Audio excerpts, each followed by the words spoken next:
Mort d'Émile. Seul le grand-père et son oncle auraient pu jouer un rôle dans la mort de l'enfant.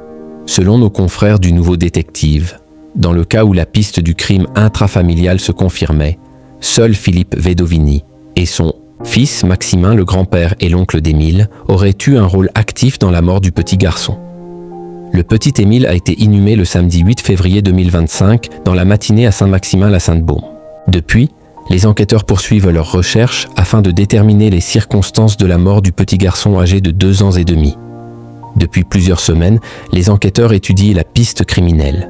Les placements en garde à vue, le 25 mars 2025, de 4 personnes le prouvent. Ce matin, 25 mars 2025, Philippe Vedovini et son épouse, grands-parents d'Émile Soleil, ainsi que 2 de leurs enfants majeurs, ont été placés en garde à vue, a en effet annoncé Jean-Luc Blanchon, le procureur de la République d'Aix-en-Provence. 4 membres du clan Vedovini placés en garde à vue, les 4 membres du clan.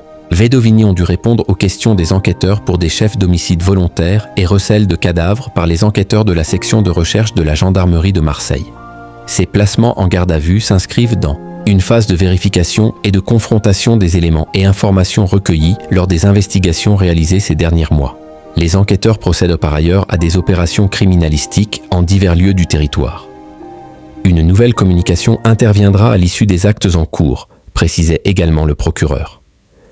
Depuis, les enquêteurs ont libéré Philippe Vedovini, son épouse et leurs 2 enfants, et restent présumés innocents.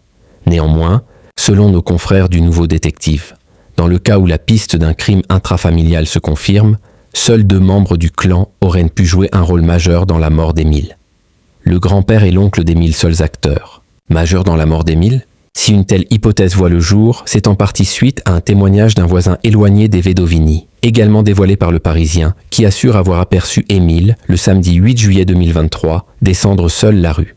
Selon lui, quelques minutes plus tard, son grand-père Philippe Vedovini marchait lui aussi dans la même direction, comme s'il partait à la recherche du gamin.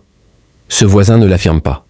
Il ne peut d'ailleurs exclure que d'autres personnes aient emprunté cette même route entre-temps, souligne le Nouveau Détective.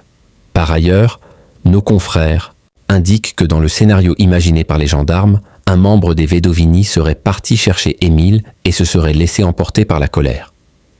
Il ne pourrait alors s'agir que de Philippe Vedovini ou de son fils Maximin, du fait de leur personnalité et de leur comportement, comme l'indique une source proche de l'enquête relayée par nos confrères.